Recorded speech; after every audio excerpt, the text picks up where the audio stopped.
www.walac.pe, el portal de noticias de tu ciudad. WALAC, Walac Noticias, la mejor información inmediata y veraz. Síguenos en Facebook y Twitter y suscríbete en nuestro canal de YouTube. www.walac.pe, el portal de noticias de tu ciudad.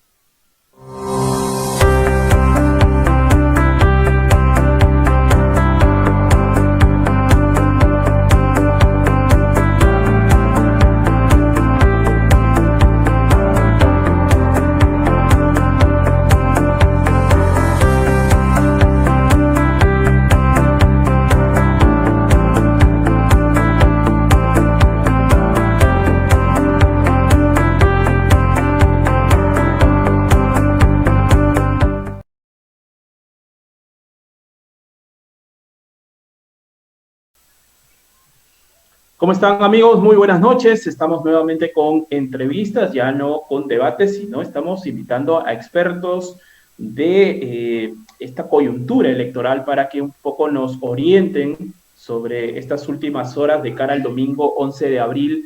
El día de hoy hemos invitado al ingeniero César Angulo. Él es docente de la Universidad de Piura, experto en metodologías cuantitativas, específicamente en cuestiones metodológicas de encuestas, porque, bueno, en estos últimos meses las encuestas también han sido un actor importante dentro de lo que ha sido la coyuntura electoral. Obviamente no vamos a hablar sobre cifra, que ya hay un poco la prohibición por parte de los entes electorales, pero sí a entender un poco cómo funcionan las encuestas y por qué hoy también están dentro de un halo de cuestionamiento.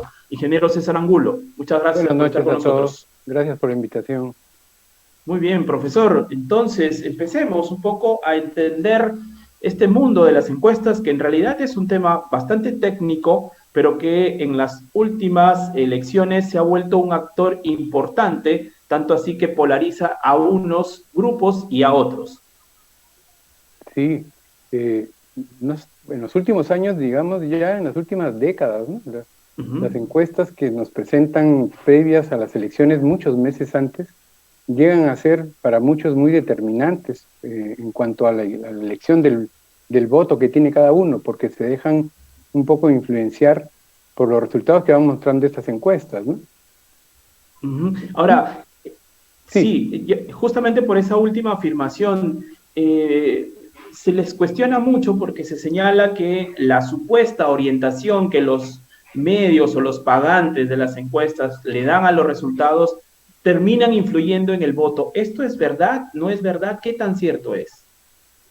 Yo creo que hay una buena parte de la población que sí se deja influir, ¿no? No lo digo porque tenga algún estudio técnico que lo demuestre, pero todos sabemos que muchos de las personas que se mueven en nuestro entorno, en el de cada uno, cuando se les pregunta, entre amigos se preguntan, ¿y por quién vas a votar tú? Y dicen, por ejemplo, por fulano. Oye, pero ese lleva 3%, ¿ah? ¿Cómo vas a votar por alguien que tiene 3%? Dándole a entender que es un voto perdido, ¿no? Entonces, esa idea del voto perdido sí se tiene desde hace muchas décadas, ¿no? La gente quiere que su voto no se pierda y a los que ve pelos en las encuestas, por ellos solo espera votar, ¿no? Es un poco extraño, porque en realidad el debate debería ser por un voto consciente, ¿no? Más que por un voto perdido. Sí, ¿no? Sí debería ser, pero como la mayoría de las personas no se da el trabajo de leer los planes de gobierno, de averiguar sobre los candidatos, y no solo los candidatos a la presidencia, sino los candidatos al Congreso, es mucho más cómodo para la mayoría mirar las encuestas y dejarse manejar un poco por los resultados, ¿no? A pesar de que las encuestas muestran algunos resultados muy distintos entre ellos, ¿no? Antes de entrar a hablar de ese tema específicamente, yo quería pedirle, ingeniero César Angulo, que nos comentara rápidamente cuáles son los elementos que debe tener una encuesta para hablar de ella que está técnicamente bien hecha. Bueno, la muestra, como en cualquier muestreo que se hace para hacer un análisis estadístico de datos, debe ser aleatoria. como la población de interés es muy grande, esta muestra aleatoria se consigue haciendo una muestra estratificada. Se divide la población en estratos, normalmente en estratos socioeconómicos, y se procura que todos los estratos socioeconómicos estén proporcionalmente presentes en la muestra, ¿no? Esto lo consiguen prácticamente todas las encuestadoras, ¿no? Las encuestadoras, cuando hacen un trabajo que no es para elecciones, sino para averiguar algo, por ejemplo, qué porcentaje de la población está de acuerdo con el aborto, ¿no? Por decir un tema polémico, ahí los resultados que muestran las distintas encuestas son muy similares, porque el estudio lo saben hacer bien, saben extraer bien la muestra, saben definir bien el margen de error, saben definir bien la confiabilidad, que son los dos parámetros que definen de qué tamaño debe ser la muestra para que se consiga ese margen de error y esa confiabilidad, ¿no? Ese trabajo lo hacen muy bien prácticamente todas las encuestadoras, ¿no? Ahora, importante también decir que para hacer encuestas electorales deben tener un registro, ¿no? Del Jurado Nacional de Elecciones. Cualquier empresa no puede sacar encuestas. Exactamente. Tienen que estar registradas y deben cumplir con expresar la ficha técnica de la forma en que se estipula en la ley, ¿no? Esto sí también lo cumplen todos, ¿no? Pero solo, como bien has dicho, para las encuestas que se refieren a elecciones, ¿no? Ahora, profesor, si todas las encuestas y las encuestadoras estarían cumpliendo técnicamente lo que implica la aplicación de esta metodología, ¿por qué han entrado en cuestionamiento los resultados? ¿Por qué hay tanta variación entre los resultados que brindan unas encuestas con otras con respecto a los candidatos? ¿Hay una explicación a ello? Yo he llegado a la conclusión desde hace muchos años de que los resultados son diferentes porque cada encuestadora hasta cierto punto llega a manipular los datos. No lo afirmo contundentemente, pero tengo esa sospecha porque si la diversidad de resultados se debiese solo al margen de error, entre una y otra encuesta de una encuestadora, entre una encuesta de enero y luego la de febrero y luego la de marzo, podrían haber resultados que a veces coinciden entre una encuestadora y otra y a veces no, pero los resultados son contundentes, ¿no? La encuestadora A le da al candidato X siempre más porcentaje que al candidato Y, y la encuestadora B viceversa. Entonces, aquí se nota que hay un favorecimiento de algunas encuestadoras a algunos candidatos, no a todos, ¿no? La variabilidad existe, pero esa variabilidad debería aplicarse para los resultados que obtienen las dos encuestadoras o las 5 encuestadoras, pero no hay la variabilidad que espera, ¿no? Claro, o sea, técnicamente se podría decir lo que usted está señalando, ¿no? O sea, que es muy sospechoso que los resultados varíen entre una encuestadora y otra. O sea, técnicamente se puede afirmar eso. Sí, varían y siempre de esa forma contundente. Por ejemplo, que la encuestadora X siempre favorece a tal candidato respecto a otro y se nota esa tendencia y viceversa con la otra encuestadora, ¿no? Siempre se nota. Entonces, claramente, para mí hay una manipulación de datos, ¿no? Ahora, de las 5 encuestadoras que a nivel nacional están haciendo estos estudios, una de ellas ha utilizado la metodología de la llamada telefónica, ¿no? Mientras las otras ha hecho un simulacro de voto. Este cambio en la metodología podría justificar esta variabilidad de los resultados? Hasta cierto punto sí, porque el hecho de que la encuesta sea telefónica da lugar a que haya un cierto porcentaje de electores elegidos para la encuesta que se niegan a contestar la pregunta. Es mucho más fácil convencer a alguien que haga la encuesta, que conteste la encuesta personalmente que telefónicamente. Ese porcentaje de personas que se rehúsan a contestar la encuesta da lugar a un sesgo. Y ese sesgo no sabría o no hay forma de averiguar si es que favorece a un candidato, favorece a otro, pero el sesgo existe. Y el hecho de que existe ese sesgo da lugar a que la variabilidad sea mayor aún. Entonces, el margen de error que presenta la encuestadora que hace encuesta telefónica, yo estoy seguro que es mucho mayor que el que ellos dicen, ¿no? Si han dicho 2.5 o 2.4, no recuerdo cuánto dijeron, es mayor que eso, ¿no? Entonces, eso puede explicar un poco la diferencia entre los resultados que tiene esa encuestadora con las demás, ¿no? Claro, ha ido variando, ¿no? Un poco entre 2.3, 2.4 hasta 2.7, si es que A no. 2.8, sí. Sí, entonces, entonces, eso sumado a la afirmación que usted decía hace un rato de que la gente sí se deja influir por las encuestas, termina al final siendo determinante y ¿Sí? llevando al elector de un lado a otro, ¿no? Exactamente. No sé si para todos está claro la interpretación del margen de error. Que una empresa Ujú. tenga, por ejemplo, un margen de error del 5%, lo voy a decir una cifra muy redonda para que se Ajá. entienda más fácilmente la explicación, significa que el porcentaje que obtuvo el candidato hay que sumarle y restarle ese 5% para tener el rango dentro del cual se cree con 95% de certeza que tiene ese candidato. Supongamos que un candidato en la encuesta le resulta que tiene el 15% de los votos. El 15% más menos el margen de error. Si Ujú. fuese el 5%, significaría que ese candidato tiene entre el 10 y el 20%. Ajá. Por supuesto que son más probables los resultados alrededor del 15, pero también son probables 11% o 19%. Ese margen de Ujú. error del 5% es muy grande. Actualmente las empresas encuestadoras están trabajando con un margen de error del 2.5%, pero más o menos 2.5 es un rango de 5%. O sea que si Ujú. dicen que un candidato tiene 10%, realmente tiene, no se sabe si tiene exactamente 10, tiene entre 10 más o menos 2.5, o sea, entre Ujú. 7.5 y 12.5. Es un margen muy amplio, ¿no? Que puede Ujú. explicar un poco esa variabilidad que se tiene entre una encuestadora y otra, ¿no? Ahora, profesor, una pregunta, creo que es bastante técnica, pero igual me parece que es importante. Eh, Hay una encuesta general, ¿no? Obviamente que presenta, perdón, los resultados generales, pero luego empieza a haber unos resultados específicos, ¿no? Que se va filtrando por estratos sociales, Ujú. por género o por regiones. Sí. ¿Esta división debería tener su propio margen de error o se puede manejar con el margen general? Muy buena pregunta. El margen de error es mucho más grande cuando los resultados se presentan por estratos, ¿no? Supongamos que la población tiene estratos socioeconómicos, bueno, de hecho que los tiene A, B, C, D, E.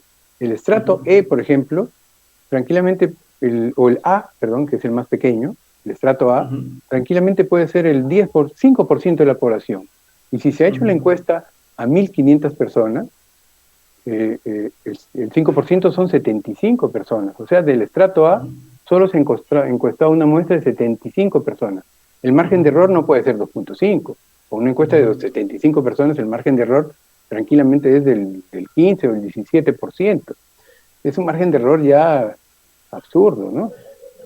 Entonces, Perdón, profesor, que lo interrumpa, sí, y bajo esa explicación, y entendiendo, si es que no me equivoco, que el más menos 5 es como que el tope máximo para darle la confiabilidad de una encuesta, los ajá, resultados que se presentan ya por estratos, ¿no? Divididos por regiones o por género, ya no deberían ser totalmente confiables, ¿no? ya no, ya pierden certidumbre, ¿no? Porque ya es más menos 7 o más menos 8 o más menos 10 según el estrato del que se trate, ¿no? Lo Entonces, que quiere decir que no se puede, como dicen los expertos, extrapolar ese resultado a todo ese universo. no, el margen de error que dan las encuestadoras generalmente es solo para los resultados globales. Para resultados por regiones, cada región tiene su margen de error. Para resultados por edades, cada rango de edad tiene su propio margen de error. Y es una pena que las encuestadoras no digan en su ficha técnica cuál es el margen de error de cada estrato. Al, Hasta hace algunos años, a veces Datum y no sé si CPI sí mostraba en su página web una ficha técnica completa con los márgenes de error para cada estrato. Pero cuando presentan los resultados en los periódicos, solo dan el margen de error global, ¿no? Y eso está Entonces, mal. claro, y con toda esta lectura, profesor, que hemos tenido en estos minutos, la ficha técnica ya de por sí no es una garantía en este momento de que técnicamente y que es confiable una encuesta. No, para nada. No es una Uh -huh. garantía porque los resultados por estratos tienen otro margen de error. E incluso hay que confiar en la profesionalidad de la encuestadora para que haya extraído su muestra tan aleatoriamente que ese margen de error que dicen ellos tener sea el correcto, ¿no? Porque si las personas que hacen las encuestas no cumplen con esa aleatoriedad, no cumplen con el procedimiento que les han dicho para ir seleccionando las casas donde se hace la encuesta, el margen de error crece, ¿no? Y es mucho más grande que el que se dice. Y eso también sería una explicación para decir por qué difieren tanto las encuestadoras, ¿no? Aparte de que porque manipulan, ¿no? Porque también tienen ese margen de error alto, ¿no? Ujú. Y también, además, bueno, siempre se ha hablado de la transparencia, ¿no? Y que se ponga quién financia la encuesta, Sí. pero siempre también ha entrado en cuestionamiento que diga, ¿no? Que la misma encuestadora está financiándose el Totalmente proceso, cierto. que es complicado porque es muy caro, ¿no? Hacer una encuesta. Es muy caro. Y Yo no sé, hacerla semanal es complicado. actualmente no sé si está costando entre 10 y 15 dólares a todo costo cada encuesta, ¿no? Si se hacen 1000 encuestas, puede costar 10.000 dólares la encuesta, ¿no? Y la misma encuestadora no va a incurrir en ese gasto, ¿no? Es muy grande, Claro, si supongamos que es un mes, son $40,000 en el mes, ¿no? En el ¿no? mes, ¿no? Entonces, más de 100,000 soles, bien complicado que la misma encuestadora pueda financiar todo esto. Profesor, yo quiero ir cerrando la entrevista preguntándole qué podemos hacer o qué se puede hacer desde el punto de vista técnico para que las encuestadoras nuevamente o las encuestas puedan ser creíbles. Esto depende de la técnica o en realidad va a depender mucho de las personas que contraten, ejecuten y publiquen estos estudios. De la profesionalidad de las personas que trabajan en la encuesta, desde Uh -huh. que se hace el estudio de campo hasta los que procesan, pero más que todo de la honestidad, ¿no? Uh -huh. Porque yo he escuchado por ahí que en el Congreso se quiere dar una ley para regularlas a las encuestadoras, pero Uh -huh. ¿cómo las van a regular? No van a ir detrás de las personas que hacen el trabajo de campo, que van a tocar las puertas, hacer la encuesta. Es imposible que vayan detrás de todos ellos. Y ellos son los que van a ir dando los resultados y van a ingresar a una computadora. Ahí está donde se puede visualizar la veracidad de la encuesta, ¿no? La profesionalidad de la encuesta, que depende, para mí, en mayor grado, más que de la profesionalidad, de la honestidad, ¿no? Claro, porque incluso en algún momento se propuso, ¿no? Desde el Congreso, que las empresas encuestadoras mostraran por lo menos un 30% de las encuestas que habían hecho con nombres, Sí. apellidos, DNI, ¿no? Para verificar, y hubo toda una oposición, ¿no? Del grupo de encuestadoras. Sí, no se puede hacer eso, porque también no se puede ver los nombres de las personas encuestadas. Eso Claro. violaría contra la intimidad de las personas, ¿no? El voto es secreto y ya van a estar revelando ahí su intención de voto, ¿no? No tiene Claro, sentido. exactamente. Muy bien, profesor. Bueno, esperaremos también los boca de urna famosos, ¿no? Que hay en estos resultados de las elecciones Yo, generales. yo quiero Sí, dar un adelante. consejo para terminar a propósito de lo que has dicho del boca de urna. El boca de urna Ajá. un margen de error de más o menos 5%. Y como lo apretadas que están las encuestas, los resultados ahora, el boca de urna no va a servir de mucho. Después de algunas horas van a dar los resultados del conteo rápido. Estos Así sí es. tienen un margen de error de más o menos 1%, que quizás no va a ser del todo esclarecedor. Quizás. Cuando comience la OMPE a presentar sus resultados, ahí es donde no tenemos que hacer ningún caso hasta que la OMPE haya llegado por lo menos al 80%. Porque la OMPE, cuando comienza a procesar las encuestas, aunque ya tenga 1.000.000, 2, 3 millones de encuestas de votos procesados, esos Ajá. votos no los ha ido adquiriendo en forma aleatoria, sino conforme a la cercanía de las mesas electorales. Entonces, los resultados que va mostrando la OMPE no tienen por qué acercarse a la realidad final, más se acercan los resultados de la boca de urna y luego del conteo El rápido conteo rápido. que los de la OMPE. Los resultados de la OMPE, cuando ya estén llegando al 80%, ya podemos decir que están cercanos al resultado final, ¿no? Lo digo por Bueno, experiencia. claro, eso es un buen apunte, ingeniero César Angulo. Le Ujú. agradecemos por estos minutos que nos ha dedicado a nuestro programa y bueno, vamos a ver si podemos contactarlo nuevamente luego de las elecciones para un poco analizar Ya los los datos resultados verdaderos. de lo que fue, ¿no? Con los Para datos verdaderos, exactamente. contrastar las encuestadoras con los resultados, eso sería bien interesante. Así es. ¿Mm? Entonces, le tomamos la palabra, ingeniero, y muchísimas gracias. Gracias a ustedes por la invitación. Adiós. Nos vemos. Hasta luego. Buenas noches a todos.